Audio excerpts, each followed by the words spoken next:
dia. Hoje o assunto que vamos tratar é paralisia cerebral.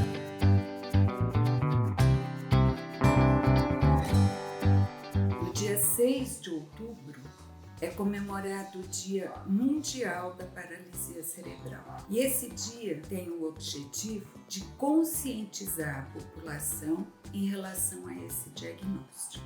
Paralisia cerebral é a causa mais comum de deficiência na infância no mundo, e nós estimamos hoje em dia que 75 milhões de pessoas no mundo vivem com paralisia cerebral. Se nós pensarmos nos cuidadores, nos familiares, nós vamos chegar à conclusão de que a paralisia cerebral afeta de uma forma ou de outra 350 milhões de pessoas no mundo. Então é muito importante que se conheça esse diagnóstico, que se entenda quais são as suas manifestações e principalmente como nós podemos atuar para prevenir esse diagnóstico ou minimizar as suas manifestações.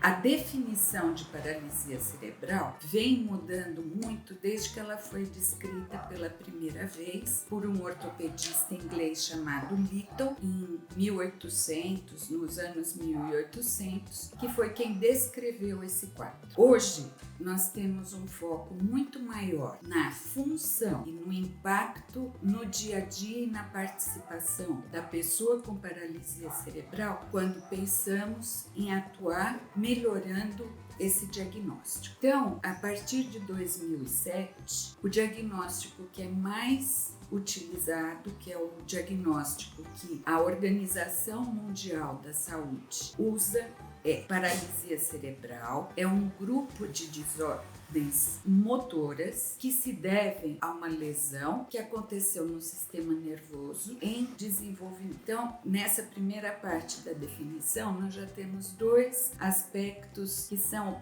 específicos da paralisia cerebral. Primeiro, obrigatoriamente eu tenho que ter um distúrbio motor. Segundo, esse distúrbio motor obrigatoriamente é decorrente de uma lesão, uma agressão ao sistema nervoso central, desde o momento da concepção até algum tempo, alguns anos depois do nascimento, em que o desenvolvimento desse sistema nervoso, o desenvolvimento mais grosseiro, vai estar completo. Então, só por esse começo a gente entende que, mais que um diagnóstico, a paralisia cerebral é uma condição que tem manifestações extremamente amplas, com gravidades diferentes e causas diferentes. É uma desordem do movimento não progressiva. Isso significa que eu posso ter uma lesão ao sistema nervoso do recém-nascido, mas essa lesão causou seu dano e não está mais aguda, ativa. A consequência desse dano é que nós chamamos de paralisia cerebral. É permanente porque se deve a uma lesão que não tem tratamento de cura, como se ficasse no sistema nervoso uma cicatriz, e essa cicatriz é que causa as manifestações que vão acontecer daí para frente. Apesar de não serem lesões permanentes, o quadro de paralisia cerebral vai mudando à medida que a criança cresce. Então, é permanente, mas muda em alguns aspectos devido ao crescimento. Então, é uma lesão, uma manifestação de uma lesão neurológica num sistema nervoso central em desenvolvimento que causa alteração do movimento e que pode ou não vir acompanhada de outras manifestações de lesão neurológica. Então, a paralisia cerebral pode, não obrigatoriamente tem,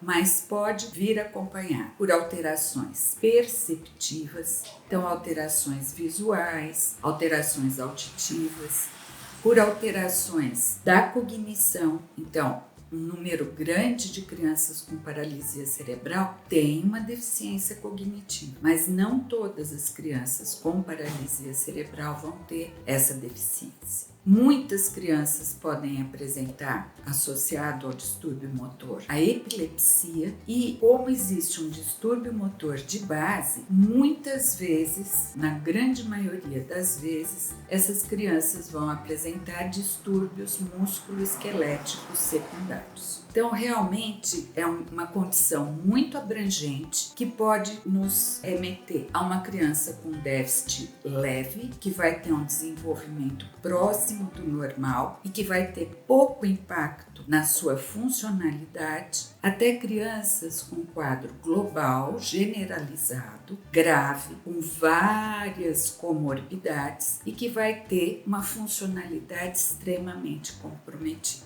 É importante a gente ter isso em mente, porque apesar de multifatorial, nos últimos 10 anos, na última década, têm sido feitos muitos avanços em relação ao diagnóstico, à prevenção da paralisia cerebral e à forma de atuação como tratamento, mudando a responsividade dos pacientes a esse tratamento.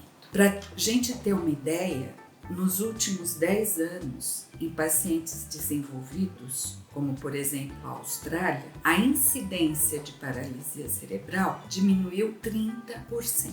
É um número significativo e a maior razão para essa diminuição foram os cuidados que passaram a ser tomados nas situações de pré-natal, perinatal e pós-natal.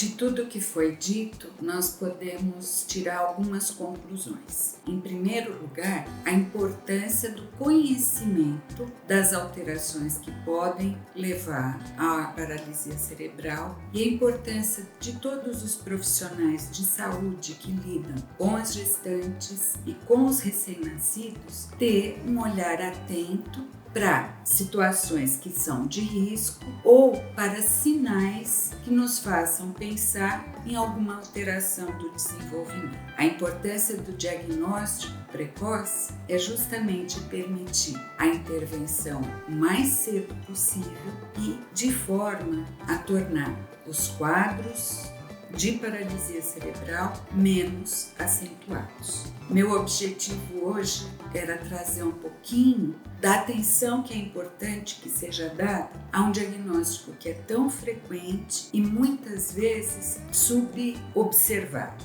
Temos muitos mais aspectos a conversar sobre a paralisia cerebral, entre eles as suas principais causas, as formas diferentes de se manifestar e, basicamente, os tratamentos que podem ser feitos. E esses assuntos serão discutidos em outra oportunidade.